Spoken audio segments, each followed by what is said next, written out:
Welcome to the Tea with Tamara Podcast. I'm Tamara Arnold, and it wasn't that long ago that I was a broke single mom, drinking way too much, completely detached from everything. Now I've written multiple books, downloaded I Could Read Chakras, and I'm a channel for the universe. I'm a real person with real stories, and I can't wait to share them with you. So grab a warm bevy and let's have some enlightened conversation to live our best life.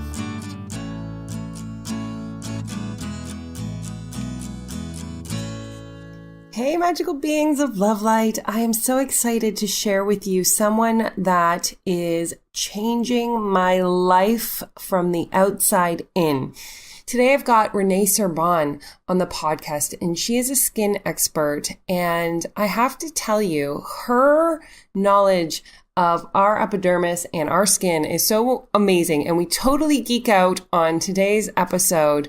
And I am so excited to share the journey of using her skincare. I totally fangirl on Rene. And so please grab your warm bevy. This episode brings me great joy because our physical body is just important as a vessel of our internal being to take care of. And this is the first episode in which I'm sharing my journey of making sure my physical body is in optimal shape. Hey friends, I am so excited. I have Rene Serbon with me. Did I say your name right, Rene? Yes, you actually did. Perfect. I always explain it as I met Rene in February, and I have to tell you, she is so beautiful, it blows your mind. And so as soon as I was like, I need to know more about Rene and what she does. So I found out she works in skincare, and I have pretty much stalked her ever since, and recently received my first package of dermavisuals, which you can follow the journey on Insta stories. And I'm just so excited to talk with Rene and share her magic with you all today. Hey, Rene. Hey, Tamara. Thank you so much for having me today. Yes, it has been a really fabulous year, and having met you really has made my year and my life so much richer. It is just such a joy to know you. Oh, I love this. I love starting with a love fest. Love bombs back and forth to start the day off. That's the way life should be. Agreed. Yes. So as we're coming up for our podcast interview today, Rene sends me a message, just a simple little message that says, I'm going to be a little late because I am putting lipstick on. Now, I want to share the story because I think it's really impactful for what you do, right? And so when we got on today, and I was like, okay, but you know that this isn't like videoed, like it's just a audio. And what did you say? I think I said something along the lines of that I want to put the lipstick on anyway because it kind of makes me not feel powerful is perhaps not the right word, but yes, powerful in a way that, yes, I can conquer the world. I'm here with purpose and with a mission. And it's just the little token of doing that, because literally nobody would know if I was sitting here in my pajamas with my hair crazy and no makeup. And not that that's to be judging anybody in that capacity, but I just find that I show up at a much higher level when I put effort into all of me that encompasses me. I think that is beautiful. I think that is, I wanted to share that because I think that for me, that meant something to me. Yes. Because I heard that. It resonated with me as a means to show up for ourselves, right? Doing something for ourselves that helps us be the best version of ourselves, even if it's as simple as putting lipstick on before a podcast interview. So thank you. But I want to get a little deeper down into the history and the story of Rene. That was just a soft start, Rene. Yes, I know that you're easy on me today. I can sense this. Just an easy start, Rene. So I don't know if anyone can tell Rene has the coolest accent in the land. So Rene, let's go into a little bit of where Rene came from and what you do. Yes, well, this is so interesting that I'm having this conversation with you because I have to tell you, your name initially had conflict with me because I really want to say Tamara, which is how I normally pronounce your name if I read it. But then I moved to Canada, and people don't understand what a tomato is if you want it on your Subway sandwich. So I started talking about tomato, and then I kind of felt like maybe it's Tamara. It's like, no, Tamara feels right to me. So yes, that is the South African in me, I guess, that, even just little pronunciation. So yes, I was born in South Africa. And then I moved to New Zealand at the age of 14.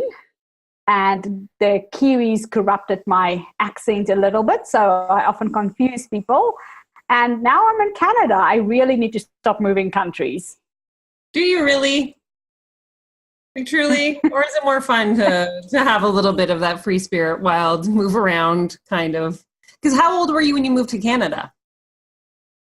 But then I'll put the 21. No, I'm just kidding. The math doesn't match up. I'm 100 years old as I sit here. But I look good, don't I? You look amazing. Thank you. No, I was, I really have to think. I think 28. 28. So did your whole family move from South Africa to New Zealand, or was that just you? No, the whole family. I was underage then. So definitely my parents moved and packed up us kids. Actually, my brother became of legal age on the airplane as we left South Africa. So he got I remember him getting an alcoholic beverage on the plane because he was officially of age. It was so funny. He was 18. And I know here it's the age is, 19 in Canada. So it was a gray line. We were over the ocean. So I was 14 and my sister was 12. And it was my very first airplane ride ever to anywhere onto a new destination of the green shores of New Zealand. And then I moved to Canada at the age of 28.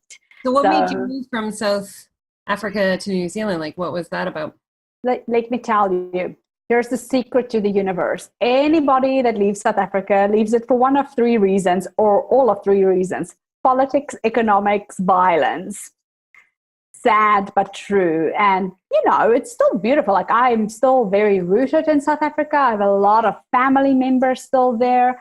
I think each country has its own set of problems that you have to deal with. You literally, for me, I'm in a privileged position there. I just get to choose which set of problems I'm willing to put up with and live there. So you didn't see it, and were you witness to any violence or anything like that when you were there, or was it pretty sheltered where you were? No. Well, I would say I was pretty sheltered. I probably have seen one or two things, that people might not see otherwise. But for me personally, I like unscathed, really unscathed. There's a lot of people there who see, violence that they shouldn't. And it doesn't mean that you won't experience that anywhere else in the world. It's just slightly more likely to see it, to see right. things, that no person should see. But we see that in Canada, we see that in the United States. We see much less of it in New Zealand, but it's everywhere. Like I say, there is no such thing as perfect place. Perfect place is where you decide to make it. Amen, sister. Yeah. Love that. And so you go to New Zealand when you are 14 years old. Yes. Is that an awkward, being in another country, not knowing anybody, or is it you just were yay, I love it in New Zealand? I think New Zealand was perhaps a bigger transition for me than moving from New Zealand to Canada, because I moved from New Zealand not being very versed with speaking English. So grammatically, academically, I could read English, I could understand English, but speaking it, you probably would not have been able to understand half of what I'm saying. Or maybe you can't even now, but it was way worse then. So because Afrikaans is my first language. So I, at the age of 14, really have not spoken English on a consistent basis very frequently, even though I read it much more frequently. Because when you're Afrikaans in South Africa, you learn English and Afrikaans, out of the gate. Like at school, grade 1, you learn English as a language, almost like French emergence, if you will. But except that you don't have the whole school in English. You go to school in Afrikaans, but you learn English alongside, and it gets more complex as you graduate grade after grade. But speaking it on a daily basis was challenging. And there was a long time where I would think what I wanted to say in Afrikaans, then translate it in my head and then speak the words. And I don't know if you've met other Kiwis yet. Kiwis talk really fast. So I often had to say, I beg your pardon, because I just couldn't keep up with the speed of what they were saying. And now I speak quite fast myself. So that was a steep learning curve. And then a little bit of cultural differences. So I remember my first day at school walking in there, and the uniforms was very laid back, if you will. And here in Canada, a lot of schools don't even have uniforms, but we were like you're like, uniformed, and your hair is up or off. Things like that. So the girl at school, the first girl I saw had pink hair. And I was like, whoa, she's a rebel. Because in my day in South African schools, yes, you were not allowed to color your hair until grade 12. Makeup was like the rules around makeup and things like that. But it's not that it was negative. There's no right or wrong there either. It's just kind of what you're conditioned to. It's just been interesting. It's just what you know, right? Like you don't know anything different because it's what you know and how you learn, right? That's right. Well, and that's actually funny because I remember early on when we met, you were saying to me like, Rene, you need to wear your hair down more often. And I really struggle with that because it's so ingrained. Like we were like, if your hair was touching your collar at school, it's like it had to be up or off. So I'm so ingrained in the ponytail fashion that even today, I can't let it go. My hair is very, very up in a ponytail all the time. Except for our podcast interview where you wore it down just for me. Especially for you, yes.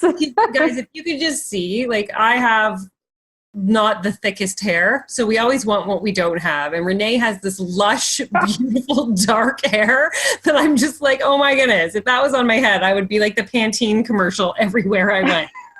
So if we share some of my hair with you, then we'd both be happy. I think so, truly. So my question is going to move into, because so basically you were in South Africa for the same amount of time that you were in New Zealand. 14 years. Yes. Bang, bang. And so, because I know you moved to Canada with your husband, is that true? Yes. So actually this year was our 10-year wedding anniversary, but we've been together 20. So I know I met him when I was very young. How old? You got to share the story. I met him just before I turned 17. So he was my brother's friend, and then I took him. One of those stories. He is the most amazing man. Yes, I really literally fell off my butt in butter with this guy. So lucky. And so 10 years together, 20 years together, 10 years married. So we got married in May 2008.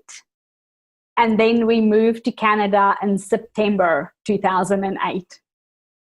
Okay. We need to go back to the fact that he was your brother's friend. I feel like we're rushing through this little piece of the story here because your brother was 4 years older than you, right? Because he 3 years older. Mm-hmm. So like, this is like, I watched all these movies when I was in high school about this, and I always thought like this didn't really happen in real life, Rene. So how did that come about? Like, did your brother get mad at you? No, and then yes. In my opinion, he would kill me if he hears this. So, no, I must have made the most wicked coffees for them because, they used to come and hang around the house. And then, I love coffee. So if you go and make a coffee, the polite thing is to say, who else would like coffee? So, and then at some point in time, apparently my brother was going back to university. So he was kind of back for the summer break, which in New Zealand is, over summer, December, like now, January. So they were hanging out, during the Christmas break and stuff. And somewhere around there, apparently Morton, my husband, asked my brother for permission to date me. Aww. Yes, like as a friend, right? And my brother went back to university, and my husband Morton and I started to date each other. He actually asked me to be his Valentine, and we had to go on our first date on the 15th because I was working on the 14th. So we had our first date the day after. And yeah, so he apparently asked for permission, but I do think there was a period in time as our relationship got stronger that my brother had a little period of time of struggle, perhaps with the relationship dynamics changing. But they're the most amazing brother-in-laws now. So, you know, we hang each other. We have kids now. It's great. So that is pretty cool, because then you just got to keep his best friend with him forever. That's how I view it. I was only helping you out. I'm the glue for their continuous relationship. Totally.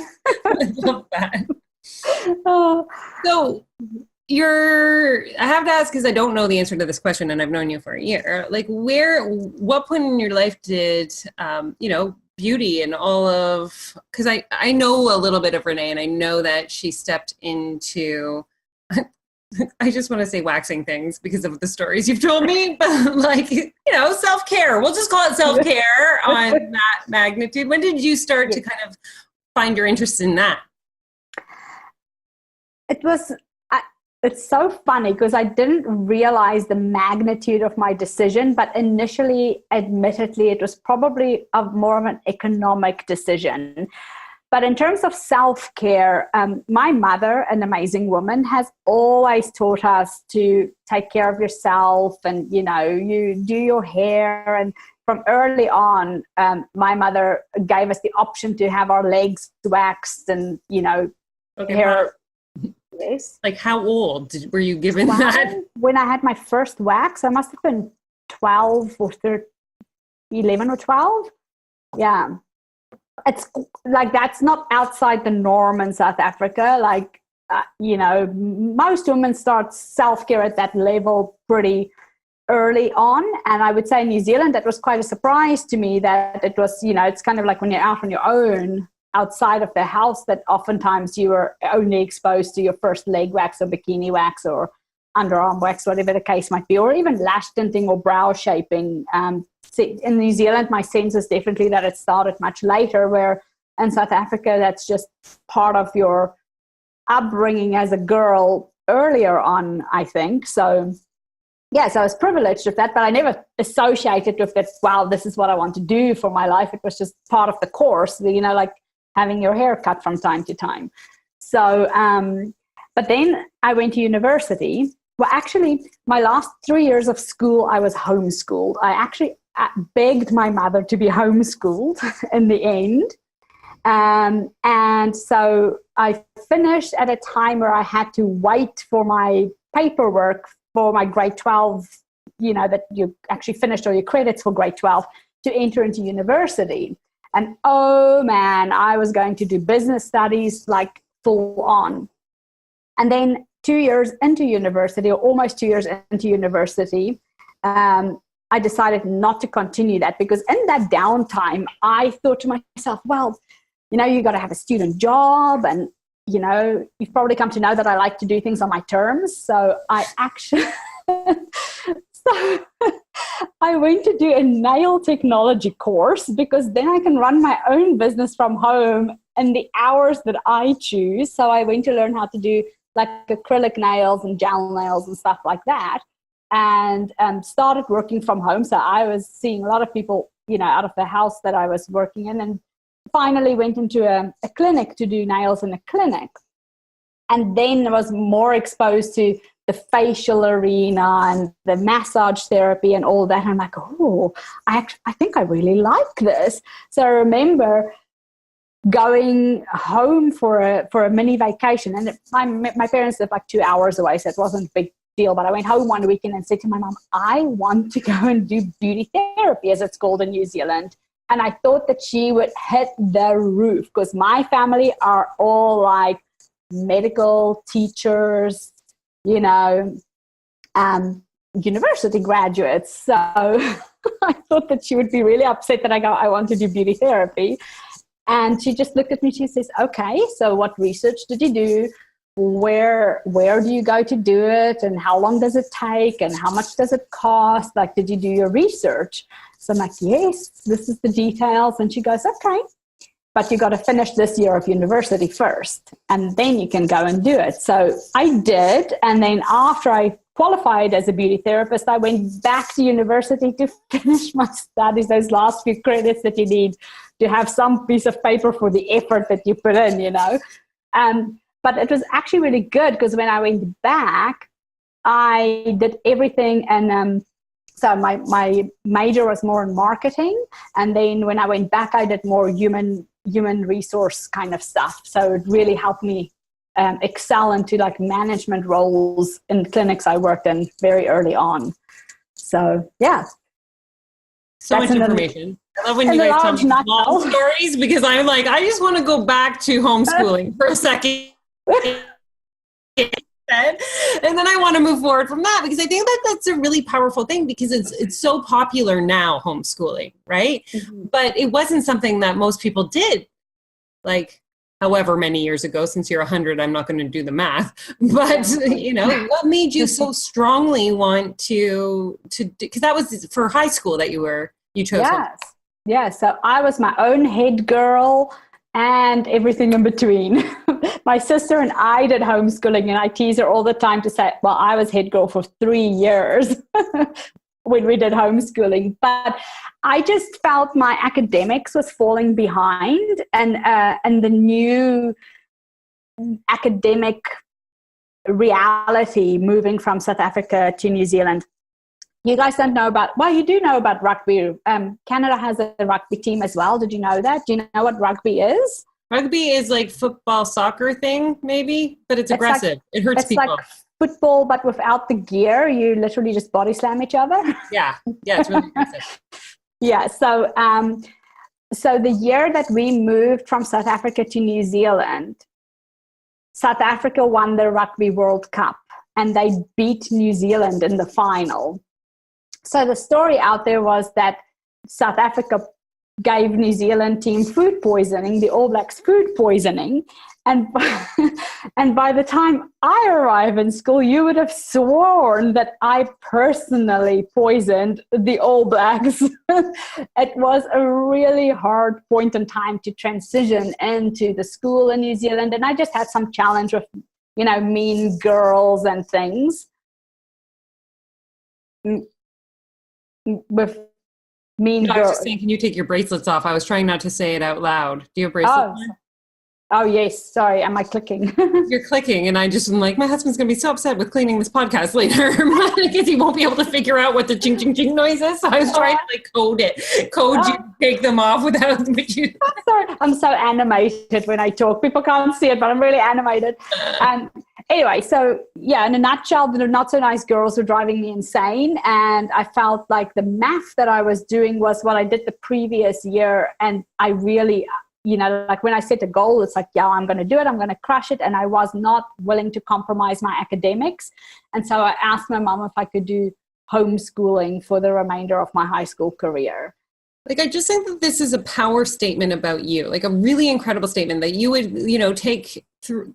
Because I know personally, I'm not really good at self-motivation and like learning on my own. I would have been reading young adult fantasy books all day and not doing my work. So, you know, I think this is a huge I can't remember the word I was going to say there, but like a huge just statement on how incredible you are to like make that decision, to do the work and to show up every day as that person. I just think that that's amazing. I wanted to call attention to it. Oh, thank you. Yeah, it was interesting. It was really interesting. I didn't realize when I made the decision that you have to build up a certain amount of credits to graduate. And I ended up having to do 5 years of work in 3 years because you need enough credits. But it was really valuable lessons. And I'm very much, I can just get distracted really easily. So it really taught me a new level of focusing to get things done, which serves me really well even today. So when you went to beauty therapy school, how old were you then? 20. 21. And so 2021, around there. So then you did a couple of years there, then you went back to university, finished off there. And so then you started working in clinics as management. Yeah, so I actually worked while I went back to university to finish the credits. So I went to nighttime classes and so forth to finish my credits at actually a polytechnic, what they call a polytechnic in New Zealand, and then cross-credited my credits. And it was wonderful because I could, as I was learning, I could just see how it relates to the clinic. And I was working in clinics at the time. And I don't know, I really early on built out like in-house training for clinics. So like our own training curriculum for continuous education within the clinic walls, so to say, and that we all stay on the top of our game, and we kind of work with each other's facial techniques all the time, like learning to critique each other and learn from each other, to just set yourself that bar above everyone else. Yes, and life just unfolded from there. I went up to do a 5-day training course from my mentor in the industry, Florence Barrett Hill, about anatomy and physiology. So how to discover the underlying causes of skin conditions, really understanding what effect that has on certain cells and systems of the skin, and then how to match cosmetic chemistry to that. And that was a life-changing 5 days, even though I cried myself to sleep every night. It was just the pivoting point in my career, like amazing. And I knew, or by the time I went there, I already knew that I'm listening. That's okay. And I thought I'd just give you a moment there. That I don't want to be known as the meanest wax in town, as my website says. And that really my passion is in corrective skincare, which kind of correlates. I've always had an interest in science, and improving, health and well-being. It's kind of what I've been surrounded with my life, is like improving things that people are unable perhaps to improve themselves. So yeah, it's just, if you can change someone's acne and stuff like that, it's a position of privilege, to be able to have an effect on someone in that way, even if it's minor. If you can just contribute to, helping them that step up, giving them that leg up, it's really a privileged position. So I love it. It offers confidence, right? Like, because, that's a huge piece of our skin is the confidence level. Because if our skin, we've all gone through hormonal skin and how that makes us show up and feel. And so having, clear skin or skin that you feel radiant in makes an impact. Oh, absolutely. And I see it in the younger girls and boys that come with, the teenage skin problems, just like helping them understand that what's going on doesn't define them as a person, and that it's just a blip in time. It's just a little hiccup in this moment of time, and this is not the forever thing.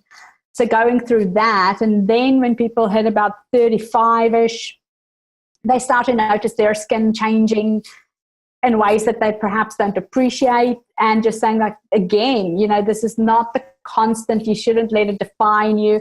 And then, of course, when people hit menopause and really start to go into that aging thing, for some women that is really difficult to deal with from a confidence and self-worth even point of view. And, just separating that and understanding that there's something about, a healthy skin that is functioning. The purpose of it is actually to protect you from the outside world, the outside, bacteria, etc., allergens, pathogens. And it is more troublesome when your defense mechanism fails than to perhaps worry about, the pimple, what we call pustule in proper language, or the wrinkle, that you might have earned. I call them lines of wisdom. So there's but there is also like, is the damage that you're seeing in the skin correlating with the timeline of the individual, the chronological aging? Yes, and it really, if it's not, it can trigger bigger problems than meets the eye. So So I do want to get into more about, because you talked about like different skin at different levels, but you did drop another bomb, and I like when you guys drop bombs, I'm going to totally call you out on them. If you even guess what I'm going back to right now, you can't just say my website said I was the meanest wax in town and expect me not to want to dive a little deeper in that. I do, like I said, I want to get back to different skin and how we can kind of keep like do our skin well in different areas or, you know, seasons of our life. But let's talk about the meanest wax in town, because you seem like a nice lady, Rene. Yes. Yes, I think my turning point is like really when I was consistently booked with intimate waxing. For fun, we call it the back, sack, and crack waxing and Brazilian waxing. And, you know, it's actually funny because I wouldn't say I hate it. It's just not what I wanted my focus to be. But there is, I must say, huge kudos that I paid myself when someone trusts you to do that type of waxing for you. And I'm going to say especially men who feel a bit vulnerable, you know, so there is a time and a place for it. It's not services that I'm against by any stretch of the imagination, but that is not my zone of genius. So, but I can see you making it very clinical and business-like. Like, you know what I mean? Like kind of like, I'm in, I'm waxing, I am out. Like, do you want some nitty-gritty? Like, my approach was literally, hold there, bite down here, let's do it, and very, you're quite right, very clinical about it. And I'm just going to ask this because we are all curious people. I'm being my listeners right now. You did this for, you know, what do you call it? The back, sack, and crack? Is that what you said? How long did you do that for? Oh, good 10 plus years. I was always a very strong therapist across the board. So we like skin therapist or beauty therapist across the board. So I could wax really well, do facials really well, laser technologies really well. I am actually ambidextrous with electrolysis. So if you think about having to put a needle hair fine down a follicle, I can do it with either hand. So pretty strong across the board. But, you know, there's doing things that is just like, you know, part of the rhythm of the profile of what you do to do the work that you do. And then there is that thing that you're like, yes, I have that booked on my column today that ignites you. And for me, it is when I have facial treatments or consultations, especially when it is difficult skin, like rosacea and acne and pigmentation, things like that. I'm like, whoa, that just, you know, that is what excites me. One last question about back, sack, and crack, and then I will move forever for it. Like, if you could just drop a number of genitalia that you believe that you have sugared, waxed, or like a roundabout number that you think you could have done, I want to know it. I want to say I'm going to go 150 individuals. Waxing hair. To know for some reason, Rene. I'm just glad I know. Is it weird that I know that? I think it's weird that I know that. I was just thinking calculating because, you know, hair grows back. You redo it every 4 to 6 weeks. That's 150 people. You made a huge difference in their life. And I want you to know that. That's very important. And then the era of laser. So the people that I felt really sorry for and were candidates, is like, let's move on to laser. Let's get this done more permanently. Okay, so I need a timeline here because I love timelines. You are doing this work because you had said you've been in the salons for over 10 years when I had asked about the waxing and stuff. So did you move from New Zealand to Canada while you were in and amongst all this? Yes. So literally, I kind of did this life-changing training shortly after my wedding. And I remember Florence saying, you know, she just like, when you teach people a lot, you often pick up like who has the X factor in a class, or perhaps just something different about them. And so she came to me afterwards and said, so what are you moving on to from here? And I looked at her and I'm like, well, I'm moving to Canada in September. And she's like, no.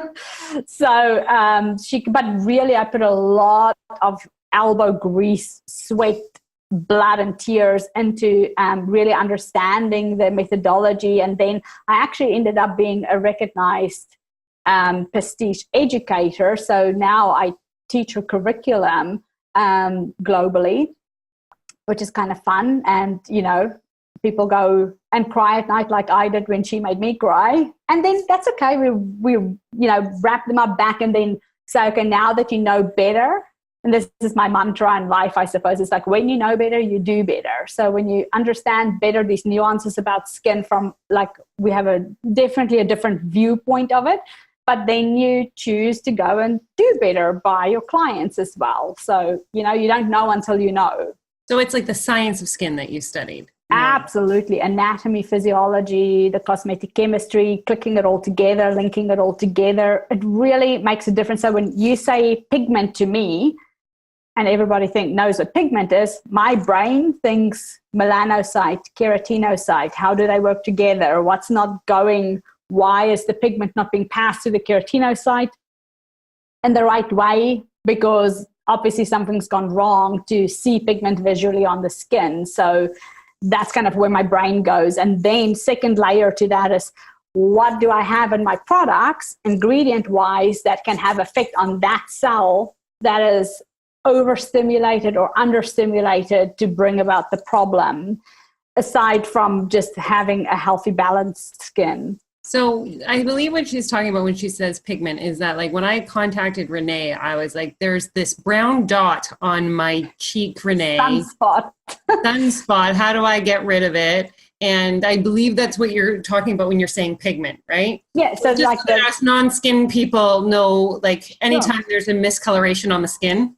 Yeah, so it can be like melasma, that pregnancy mask that people sometimes get during pregnancy, the brown, they call it the butterfly pattern across the cheeks and the chin and perhaps a bit on the forehead, or solar lentigines, like sunspots, liver spots is what it's also referred to, or any other brown pigmented spots, or the lack of, when you see an area that has just completely white in comparison to the rest of your skin, that's called hypopigmentation, or loss of pigment. Then there's me. I'm like, I think I have a sunspot, Rene, and I take a picture, and then she says, don't research this. But I believe this is what you have. It's not as easy as a fix, Tamara, as you would like. And I'm like, awesome, Rene. That's so can we just focus on your aging instead? That's easier. Speaking of aging, right? Because this is a big thing. Our skin does not remain as youthful and lush and, shiny and beautiful as and it's funny because when we're 18, we're like, oh, my skin's so bad. And then by the time we're 40, we're like, okay, I wish I had my 18-year-old skin back. Yes. So what is the degeneration of our skin? As it ages, how can we better prepare or keep it more, I don't even know the language. I want to say hydrated, or some people don't need hydration, right? They need the opposite. But how do we keep... Sure. So I'm going to try and explain this in lamest terms and tell me if it makes sense to you. Of course. So the skin is designed to protect you from the outside world. Okay. To do that, there's what we call the skin barrier defense, and it actually consists of 5 layers. But let's, for this discussion, focus on the top 2. The one being the acid mantle, which is your oil and water secretions of your skin will mix with each other on the surface of the skin to create the acid mantle, a slightly acidic film. That's why, you hear all the ads about, that specific company, pH 5.5, slightly acidic. And it is acidic because bacteria don't like an acidic environment, generally. So that's kind of part of our makeup. And then we have this thing called the keratinocyte. So what I can touch when I pinch my cheek is called the epidermis, the outer skin layer. But the very top cell of that is called a corneocyte. Okay? Because there's 5 layers in the epidermis of a cell that transform from a keratinocyte to a corneocyte. And when it's cornified at the top, it's supposed to shed off as new cells come up, right? We know we lose skin and hair so many thousands or millions a day. So that's kind of part of the transitional process.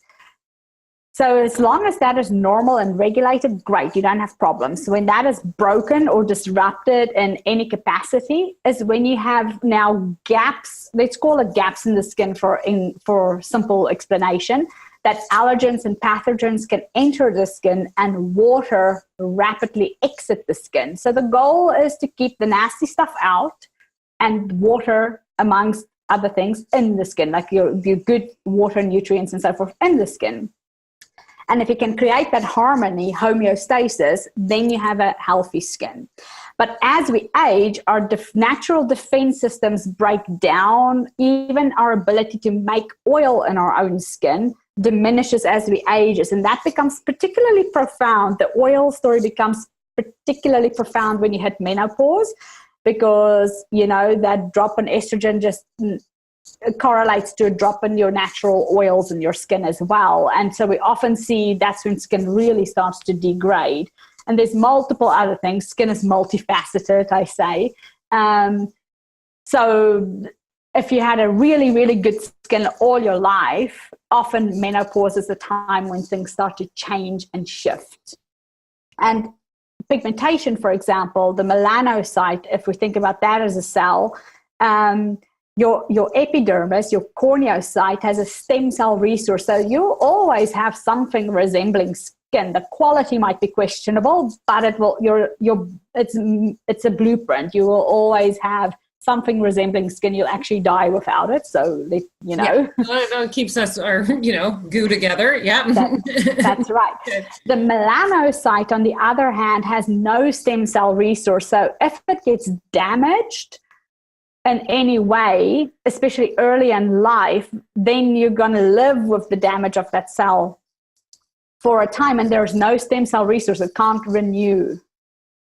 I have two questions. So when I'm going back to like where you're talking about the epidermis and the C word, the corneocyte, and we were talking there, and you were saying that it kind of sheds itself more or less, right? Like that's a layer that sheds, and then when it stops, because I think of exfoliation, this is the layman's terms, like it stops just naturally rejuvenating, and so then does the dead skin cells stay on there, and that's when it becomes more vulnerable to the pathogens?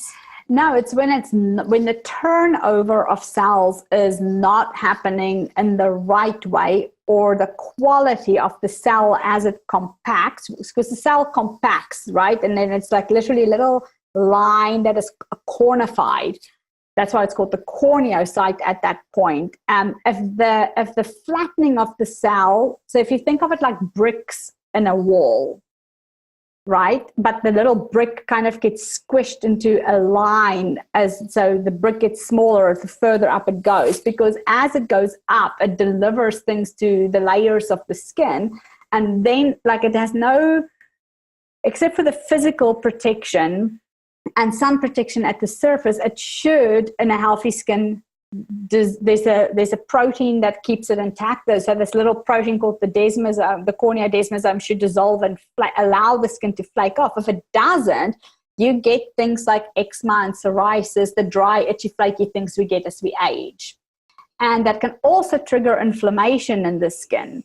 But if the compaction of the corneocyte didn't happen appropriately, it's like your page has turned up ears. You know what I mean? Yeah. And they're supposed to lock into each other. So to create the beautiful brick wall with the mortar perfectly intact in between. So if you think of your skin being like a brick wall, your acid mantle has to be intact. The cell itself should be intact. And then the mortar between the bricks, which we call the multilamellar structure, should also be adequate, because that's in total your protection against the wall. And if any of those become compromised, it's literally like cracks in your wall or gaps in the roof. I feel like my poor skin. When the gaps that I've got. I know, but so first of all, none of us know this, right? Because nobody tells us this kind of stuff when we're young, or it's not like the priority that we learn. So I'm going to guess that we do things that compromise all of those things from early on. So you should see Renee get really excited right now. she's like, yeah, just let me talk. So go for it. I love that you used the word compromise, because that's exactly what I say, a compromised skin barrier. Absolutely. So overwashing, over exfoliating is like the doomsday. So and I know even the industry teaches this very differently. So I'm sorry. Yes, the industry is also not teaching people the way that I see it anyway. And in my world, Renee's right. In my world, Renee's right too. So don't just come to the lights. Come to the light. No, but in layman's terms, like that's exactly like being aggressive with your skin. Acne is actually a great example. If you have an acneic skin, what's the first thing you do? If we have acne skin, we pop the zits, and then what I did, I actually even tried like the acidic-y stuff to try and burn it. I put toothpaste on it. I would do just about anything to get rid of it. I would put something on it that I think would burn it away or something like that. Right. And do you try to scrub your skin clean because you want to get rid of the excess oil, for example? You know, people with acneic skin feel like they need to clean the excess oil off, and then they want to like scrub it because it feels textured and rough and bumpy. So they also want to fix that. So that we call it like, if you squeak the skin, you've stripped the skin, and your skin needs oil to stay healthy. So you're actually like creating a vicious cycle, because your skin literally go, oh, I have no oil, I have to make some oil. And it really goes into this overdrive of just creating oil because it's necessary to create that first line of skin barrier defense. But it's like deep fryer oil instead of olive oil. So don't have viscosity to it. It sits on your nose and your chin, and you look shiny in your T-zone, but you feel dry in your cheeks, but you still have acne. You're basically telling us we all started to compromise our skin in our adolescence when we had acne. Yes, probably before that, but yes. And then talk to me, because I know you love to talk about sun damage too. So then we go out there with our banana oils on to like to get the best suntan that we possibly can. What are we doing to hurt our skin? Frying the poor melanocyte. No, so overexposure to sun, actually 80% of sun damage occurs in the first 20 years of life. That's great. And then you become smarter, and then you're like, well, now I'm sun protecting, and then a birthday with a 0 or a 5 behind it hits, and you're like, well, hello, this brown spot suddenly appear on your face that you're like, where did this come from? And that's like, yes, you're paying for that day back when you were 18 that you spent too much time in the sun. It comes and meets you in the mirror in later life. And so now, so like I'm 41, and guys, like I said this at the beginning, I am on board with everything that Rene is talking about. So I literally took my phone one day and was, Rene, look at all these things that are happening to my face. What do I need to do? So talking to us now about what's the most important thing that we can do if we've done a lot of damage, now we're aware of it, and we don't want to look like we're, 65 when we're 45. What are the ways that we can, try to repair the damage that we've created over this time? So in simple terms, it's giving your skin what it requires for lunch on a daily basis, just like your body does, right? So there's a nutrient profile that skin needs. So the stuff I sent you happens to be like bioidentical to what your skin should have, right? So is that different for everybody?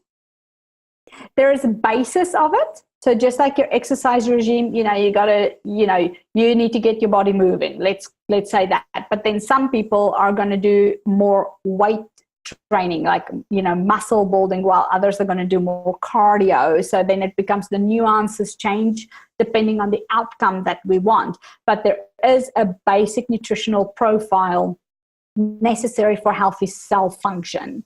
So that's what we put on you, like the basic nutrient profile. Now, where the basis changes is on your natural water oil story. So some people are hereditarily more oily, more sensitive, for lack of a better word. I hate that word, but we'll use it because it's easy to explain. Or lipid dry, a lack of oil. So you either have a lot of oil, no oil, or you're this diffused redness is what I call it. And it's like, it's a high risk skin. You know, you're born with rosy cheek, you're going to die with rosy cheek. Tendency to be a little bit more lipid dry, but you have every skin type has different risk factors associated. So when I say your basic skin type, and your audience can actually go to my Facebook page and do the quiz to figure out what basic skin type they have. I'll pin it to the Rene Serbon Skin Expert. 1E, Rene with 1E. Yes, Rene Serbon Skin Expert, and I'll pin the quiz to so you guys can take the quiz. And it's going to tell you, it's going to ask you about where you lived for the first 25 years of your life, whether you tan or you burn, because that indicates extra risk factors to certain profiles, and how oily or how dry you are, and certain genetic groups are a bit more prone to one pathway or the other. So when you diffuse redness, these people kind of have a tendency to develop conditions like rosacea, for example, tend to have fairer type skins, or have a great ability to tan, even when they theoretically should. Like, as you're even telling skin types, I'm like going into my mind of all my friends and placing them in these categories. It's like yeah, exactly. You can't help it when you start to think of it. Yeah. So with that, like the only thing that changes is perhaps, and I'm going to repeat this because nobody understands when I say this, but it's the weight of the cream that you use is at the base is the only thing that changes. So how much oil or how little oil that product contains in it, the heaviness of it. Well, that explains why you said, I have a light, like a cream that I'm sending you, Tamara. I might change that to a heavier cream once you've tried it. Now, I'm not going to lie, because I am like the least beauty expert prior to this. I went to my natural store and I picked up an oil. Like, it's an oil set. Like, I washed with oil. I, sprayed some toner, and my moisturizer was an oil. And then your set came in the mail, which I love, but it's 5 products, right, that I'm using. Yeah, I gave you one extra one to start with. Was it the eye one? Because I was really excited about the eye one. It's the serum. Oh, okay, yes. Now, just using me as an example. Yes. Kind of go through the process in which you figured out what my skin needed in order for me to have the exact thing that you presented to me. Yeah, so first I asked you where you lived for the first 25 years of your life and how much sun exposure you've had. Those are like key things. And then I asked you if you live where you genetically should be, and you said no, because you should be under a cloud in Scotland, if I remember correctly. So since you're not there and you have the red hair gene that you're in complete denial about. Totally, yeah. I already know that you get more sun exposure than you genetically should be experiencing. So some of your cells have more stress associated with that, and therefore certain conditions will be accelerated, or you're more prone to developing certain conditions like pigmentation in your profile. You're also born with rosy cheeks. The red hair gene, Scottish, Irish, Welsh, Northern English genealogy kind of parks you in that area anyway. So you have what I call a silk garment as opposed to cotton. You have a thinner, finer texture of skin. And so when you think about cleaning your skin, you should take that into consideration. You should launder your skin like silk, not like cotton. That's the coolest analogy ever. Isn't it? So I just have questions, and I hope this helps people understand what you do. Because when I received my cleanser, it's a milk, and it's like, it feels like silk when I'm putting it on my face. I'm like, what is this? This strange silk. She just sent it. We haven't talked, guys, before this, but I'm like, it doesn't lather. It doesn't do anything. It's just like, I don't know, I love it, but I don't have a clue what it's doing, Rene. Yes. It has a cleanser. It has cleansing properties in the ingredient profile. But what's really cool about that one is it also has that nutrient profile I was telling you about, that your skin needs to to have to function optimally. So you're already repairing skin damage right from cleansing. So I'm starting to repair my wall. Totally. Absolutely. Which for you and your profile would be a continuous thing. You always have to work at repairing the wall, because the oil naturally, like we always need to replenish that in particular for your particular skin. Yes. So then the toner helps to saturate the skin. Let's call it hydration for lack of a better word. And that is like putting a sponge under the shower head before you put body wash on. So when you put the body wash on, you only need a drop to get that effect. If you put the body wash on a dry sponge, you have to put a lot of the body wash on. So what I'm saying is whatever you put on after toner works way better if you actually took the time to use a toner, and you need less, which is important because your money is spent on what comes after toning, because that contains your active ingredients that you spend more money on. These are fascinating. See, now I'm learning so much. And then I put my serum on that legitimately says. For you, it's complexion liposome, which is like stop sun damage is really what it yells at me. Exactly. So it has vitamin B that blocks a thing called tyrosinase, which is a part of if we can block that, it stops the formation of new pigment. You also have something called tranexamic acid in there, which is anti-pigment and anti-redness for you. So kind of like a really nice duo. Thank you for that. You're welcome. Will it actually do anything on the pigment that I actually have a regular pigment on? Will it help, reverse that at all? I've seen it reverse, but I wouldn't go as far as stating that as an outcome. There are other things that I can, that we put on when you're really showing me that you're very good. When you're compliant. Good girl, Rene, but I know. I know what you're saying. She did tell me that in order to get rid of my pigmentation, because I have a brown spot, which you guys will all stare at now when you look at my pictures on social media. And she's like, we can get that, but it'll look like you have a pizza face. It'll turn your face really red. And I was like, awesome. Yes. But I want to document my skin. I actually do want to document how your product is actually affecting me. Oh, yes. Yeah. And she gives me eye cream. Is that going to help with the wrinkles? Yes.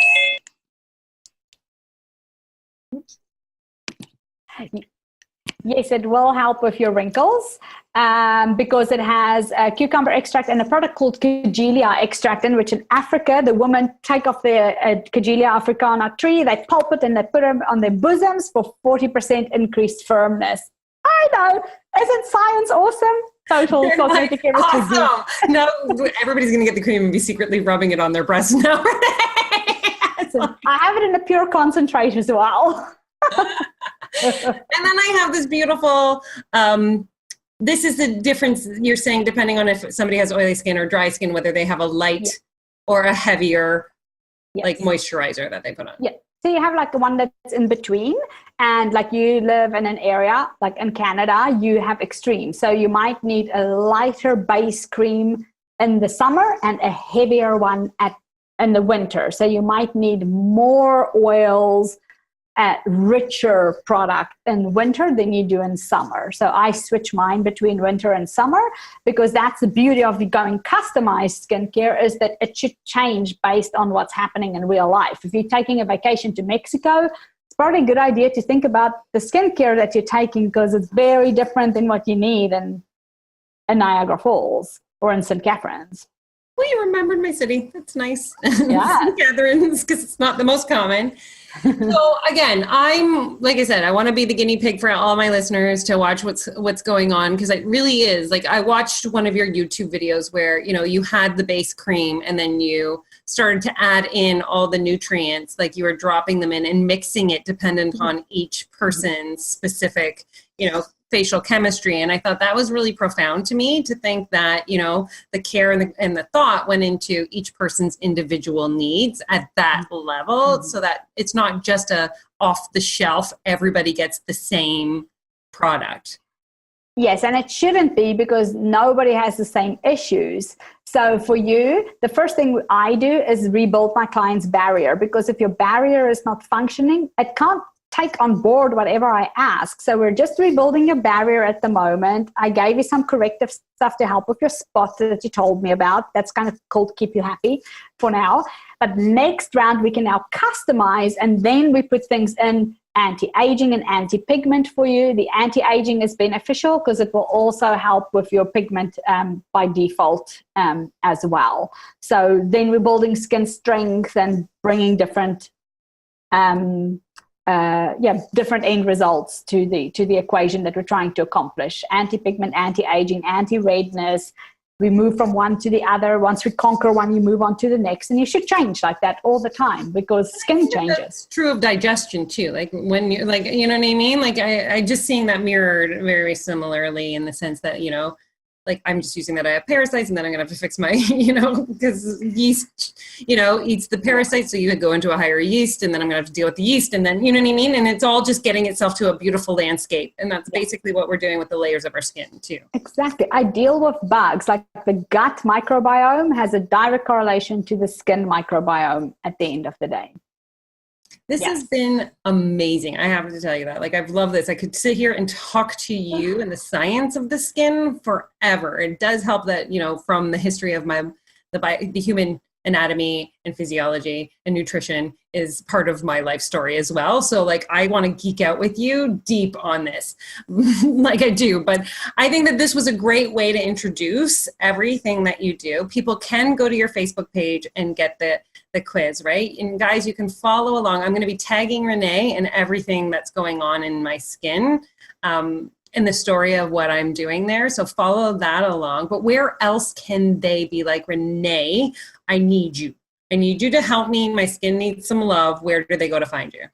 Yes, so we have a number of clinics around Canada and the United States. So if you're near one of those, we'll hook you up. Otherwise, we will connect you with someone who can take care of you. So the Facebook is great, but also Rene at reneserbon.com. And the website is reneserbon.com. So go and have a look. It's actually live, so you can go there. Yes. Right. And when you do the quiz, it is going to tell you what skin type you have. But if you fill in your name and email, it will email you. I'll email you your daily regime of ideal, non-product aligned. It's just going to tell you what you should be shopping for and what you should be doing and how to apply it, etc., on your skin. So the key things that's really important for that basic skin type. So finding out what basic skin type you have first, taking care of that, and then you can put your wish list on top of that to take care of, whether that be looking 21 again, whatever that might be. You can do that after you've repaired your skin barrier. So really awesome. And thanks for letting me nerd out with you on this. I know I get a bit carried away. I love nerding out. Nerding out is my favorite. Like geeking out on it all the ways is like the thing. Plus we are like this human body that we live in is the only human body that we get for this turn of the earth. Like I truly believe that. So having you come on and helping with, you know, our basic skincare so that we can, or actually our in-depth skincare so that we can be, you know, my whole purpose in life is to like human body on all levels. So I fully appreciate what you are able to bring to the table for that, because it is the most seen part of our human body, our faces. Exactly. Yes, but it's kind of funny how it impacts what goes on the inside as well. So I think that's the privilege of the work I do is wonderful. And like yours is the other way around. It's kind of interesting. It's so true. The energy on the inside can shift the energy on the outside. And it so does. I'd like to drop one question on you here before we kind of sign off a little bit. Rene Serbon. Yes.